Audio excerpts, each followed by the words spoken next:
அப்பனே முருகா, எல்லாம் நல்லபடியா நடக்கணும்பா. வா.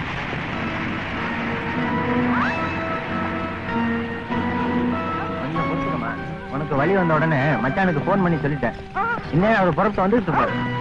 நிச்சயமா அவர் வந்து வரல.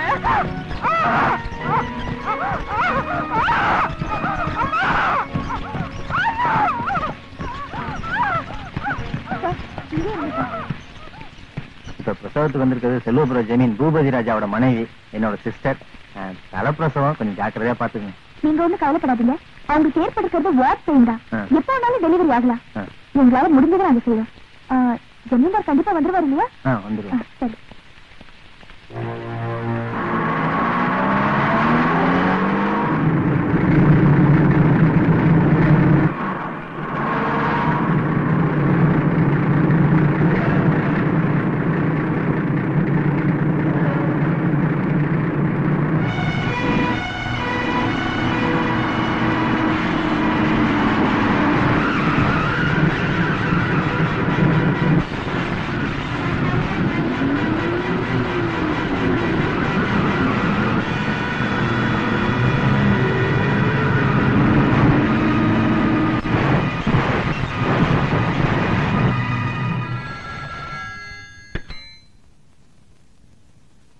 ஹலோ.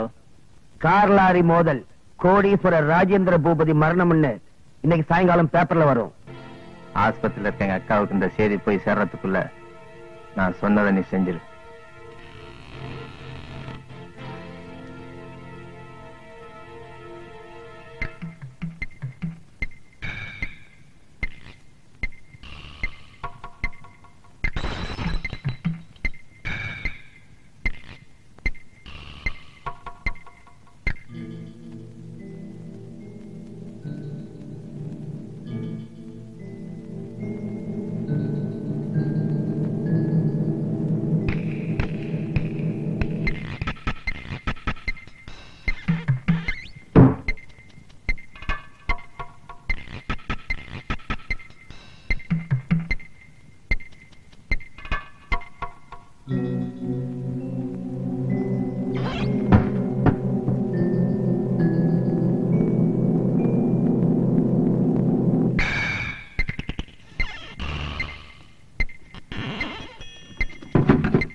பணம் எரிய வேண்டிய இடத்துல 2 பணம் தான் எரியுது. காரியத்தையே கெடுத்துட்டா. கொஞ்சம் பொறுமையா இருங்க.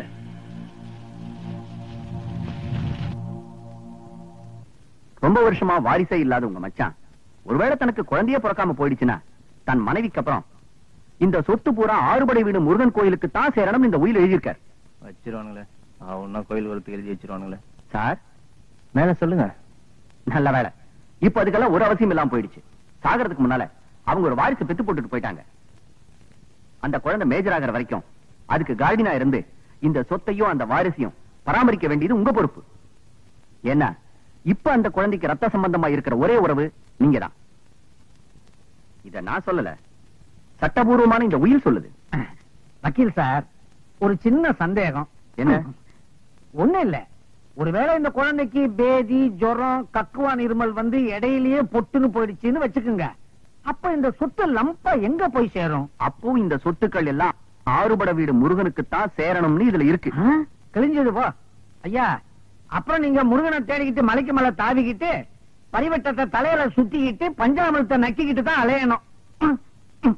அப்படியெல்லாம் ஒண்ணு நடக்காது. மிஸ்டர் தம்பிதுரை, இன்னையில இருந்து அந்த கார்டியன் பொறுப்பை நீங்க எடுத்துக்கிறீங்க. அதற்கான பத்திரத்தை நான் ரெடி பண்றேன். Wish you all success.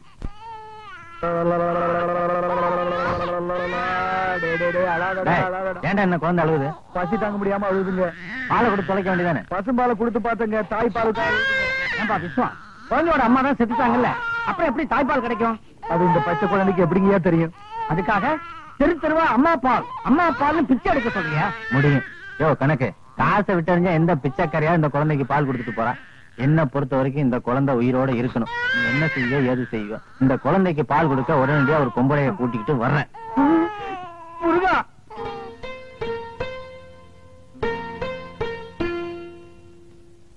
முதலாளி, கஷ்டப்பட்டு தேடி இந்த அம்மாவை கொண்டாந்து இருக்கிறேன். அவங்க பால் கொடுத்து முடிஞ்ச உடனே பணத்தை கொடுத்து அனுப்பிச்சிருங்க. 3 மாசமோ 6 மாசமோ தினமும் வந்து பால் கொடுத்துட்டு மொத்தமா பணத்தை வாங்கிட்டு போச்சு.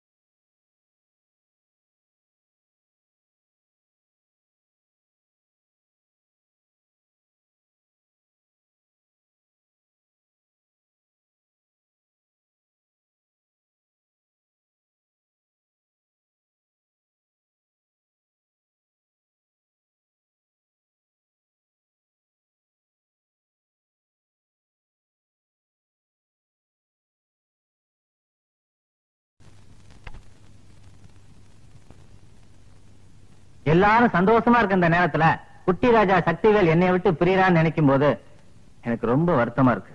மிஸ்டர் தம்பிதுரை, என்ன சொல்றீங்க? அவன் இந்த மண்ணை விட்டே போக போறான். ஐயா, புரியல? சக்திவேலுக்கு இனிமே ராஜபோக வாழ்க்கை தான். அவனை லண்டனுக்கு அனுப்பி வைக்க போறேன். அடாடா, லண்டனுக்கு குழந்தைய அனுப்பிச்சு படிக்க வைக்க போறாருன்னா நம்ம தம்பிதுரை ஐயா எவ்வளவு விசுவாசமான ஐயாவா இருக்கணும். எனக்கு புல்ல வைக்கணுங்க. அது மட்டும் இல்ல கணக்கு, லண்டன்ல இருக்கிற என் ஃப்ரெண்டோட வீட்டுல தான் தங்கி வளர்ந்து சின்ன ஜமீன்தார் படிக்க போறார். லண்டன்ல சின்ன ஜமீன்தார கூடவே இருந்து கவனிச்சுக்க. இந்த ஜமீனுக்கு விசுவாசமான ஊழியனா, ஒரு சகோதரனா, ஒரு நல்ல மனுஷனா இருக்கவனா பார்த்து அனுப்ப போறேன். அது வேற யாரும் இல்ல, நம்ம விஸ்வம் தான்.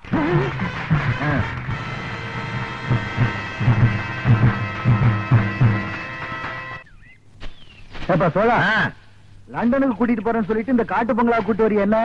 உனக்கும் இந்த குழந்தைக்கும் டிக்கெட் கொடுக்கறமே இங்க தான். இங்க இருந்து எத்தனை பேரை நான் லண்டனுக்கு அனுப்பியிருக்கேன் தெரியுமா உனக்கு? ஓ, நட. ஏப்பா தள்ளுற? ஓப்பா.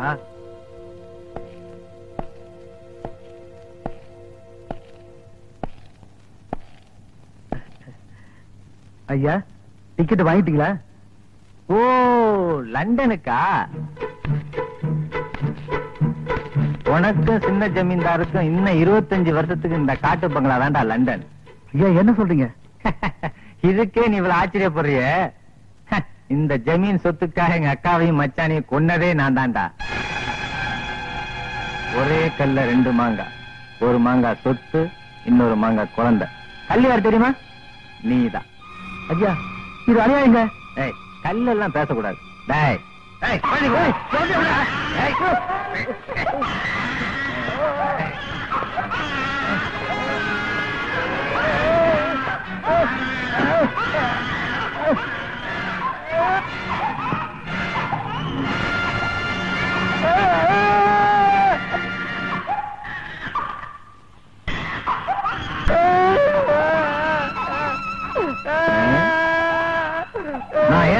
அர்த்தம் தெரியுமா?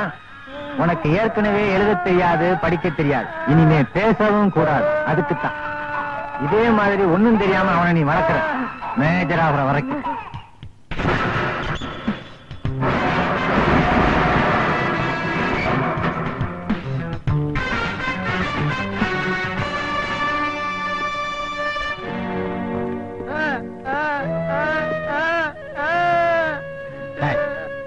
உர்ரா குழந்தைய, உர்ரா குழந்தைய. கொடுக்க மாட்டேன்.